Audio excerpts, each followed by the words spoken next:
Hello, everyone, and welcome back to English Talk Studio, where learning English is simple, clear, and actually enjoyable.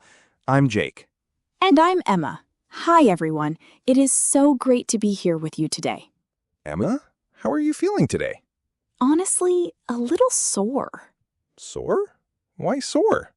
I started a new workout class yesterday, a boot camp at my gym. Oh, wow. How was it? It was brutal. There were squats and push-ups and running and sweating. I could barely walk out of there.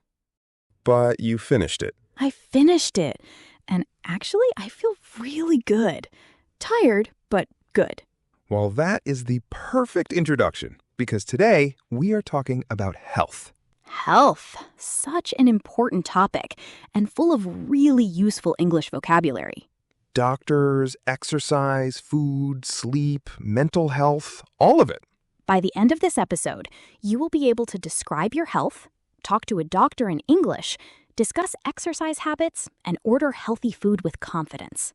Big promises. Let's deliver. Before we start, a quick request. If you are enjoying English Talk Studio, please hit that like button. It really helps us reach more learners. And subscribe so you do not miss any of our weekly episodes. And drop a comment below. Tell us, what is one healthy thing you did today?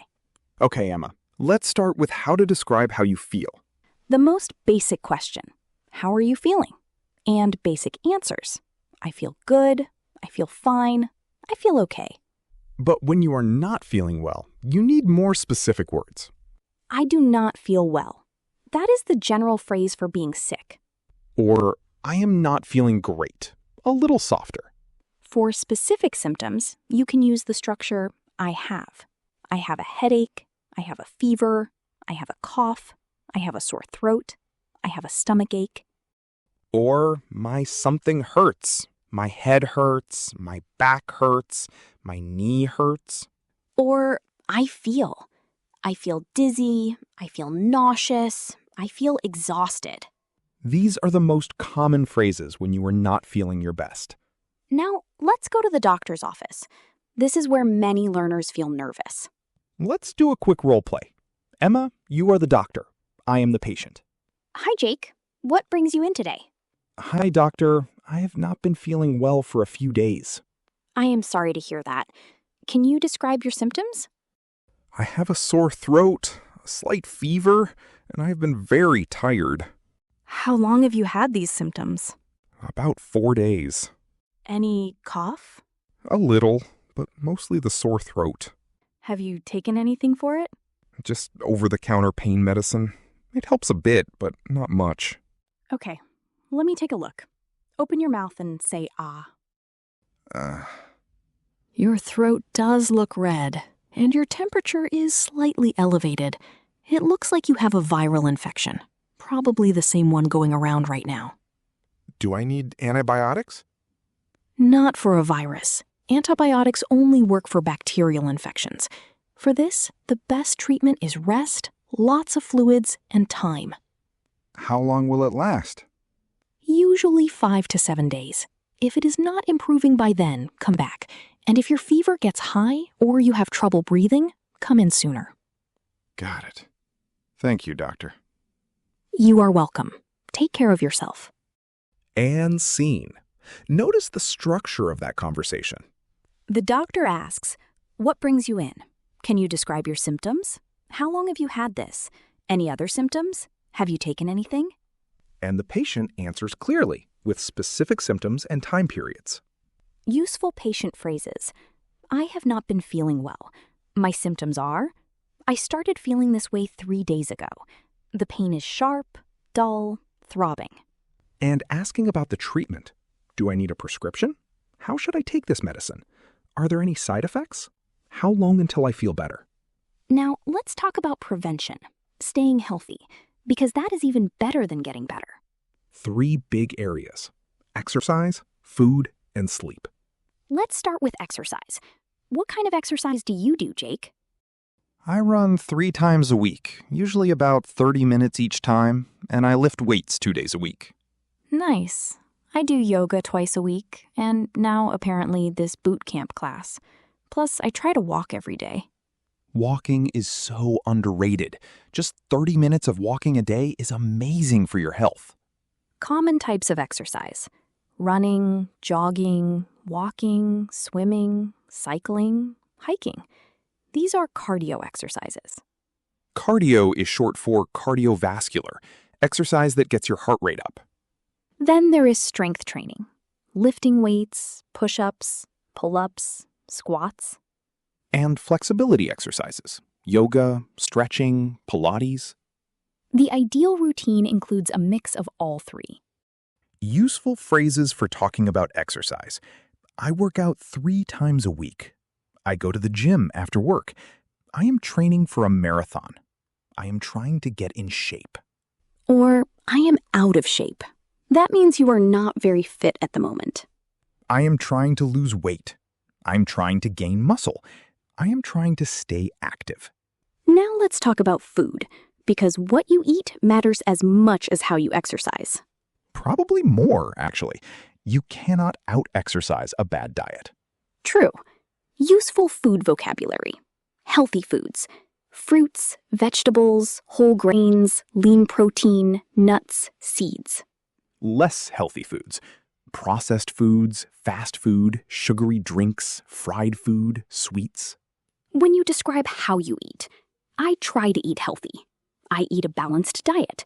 I follow a vegetarian, vegan, gluten-free, low-carb diet. Or I cannot resist desserts. I have a sweet tooth. I love a good steak. Sweet tooth is a great idiom. It means you really love sweet food. Now, here is something important. Diets that feel like punishment do not work long-term. The best approach is eat mostly healthy foods, but enjoy treats sometimes. Balance, not restriction. I eat vegetables every day. I drink water all the time, and once or twice a week, I have ice cream, and I love it. That is sustainable. Strict diets where you cannot have anything fun usually fail. Now, sleep, which is honestly the most underrated health habit. Most adults need 7 to 9 hours of sleep per night, but many people get less. And bad sleep affects everything: your mood, your energy, your weight, your immune system, your memory. Useful sleep vocabulary: I sleep well. I sleep poorly. I am a heavy sleeper. I am a light sleeper. I am a night owl. I am an early bird. I have trouble falling asleep. I keep waking up at night. I am exhausted all the time. Tips for better sleep: have a regular bedtime. Avoid screens before bed. Keep your bedroom dark and cool. Avoid caffeine in the afternoon. Easier said than done, but every small improvement helps. Now let's talk about something often forgotten in health discussions: mental health. Yes, your mental health is just as important as your physical health, maybe more. Useful phrases: I have been feeling stressed. I have been feeling down. I have been overwhelmed. I am burned out. Burned out is a great phrase. It means completely exhausted, especially from work or too many responsibilities. Things that help mental health: talking to a friend, going to a therapist or counselor, spending time outside, exercising, sleeping, doing things you enjoy. And if things are really hard, please reach out to someone. A friend, a doctor, a professional. You do not have to handle everything alone. That is important. Strong message. Now we have a beautiful listener story to share. This one comes from Marta in Argentina. Marta is 42 years old, a mother of 3, and she works as an office administrator. Marta writes, "Hi, Jake and Emma. 2 years ago, I was completely burned out. I was tired all the time. I had no energy. I felt sad for no reason." She continues, "I went to my doctor.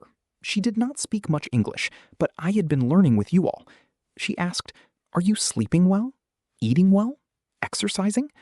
I had to honestly say no to all 3. Marta says, "She told me, 'Your body is asking you for help.' I started small, a 20-minute walk every morning, 1 vegetable at every meal, bed by 10:30. She continues, "A year later, I have energy I have not had since my 20s. I sleep through the night. I joined a dance class with my friends. I am a completely different person." Marta says, and I learned all the English I need to talk about health because I needed it to take care of myself. Marta, what a powerful story. Small changes really do transform everything. And you found a real reason to learn English, to advocate for your own health. Marta, you are an inspiration.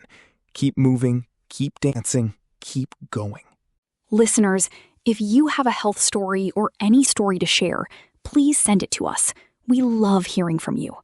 Now, let's wrap up with some practical advice that connects everything. Tip 1. Listen to your body. If you are tired, rest. If you are hungry, eat well. If something hurts, do not ignore it. Tip 2. Start small. Do not try to change everything at once. One walk a day, one healthy meal, one earlier bedtime. Tip 3. Be patient with yourself. Health is a long game. You will not see results overnight. Keep going anyway. Tip 4. Find what you enjoy. The best exercise is the one you actually do. The best diet is the one you can actually maintain. Tip 5. Get regular checkups, even if you feel fine. Prevention is much easier than treatment. And tip 6. Take care of your mental health too. It is not weakness. It is wisdom. Okay, I think that covers everything. We talked about describing symptoms, going to the doctor, exercise, food, sleep, mental health, and we heard from the amazing Marta. A really full episode. Now our question for you. Drop us a message below and tell us, what is one health habit you want to build this month? Just one. Small is good. Write it in English. Make it specific. We will read every one and cheer you on. And remember, if you liked this episode, please give us a thumbs up. Share this with one friend who needs to hear it. Someone who has been ignoring their health. Subscribe so you get our new episodes every week. Thank you for spending this time with us. Stay healthy, everyone. Bye, everyone. Keep practicing and keep enjoying English. See you next time. Bye.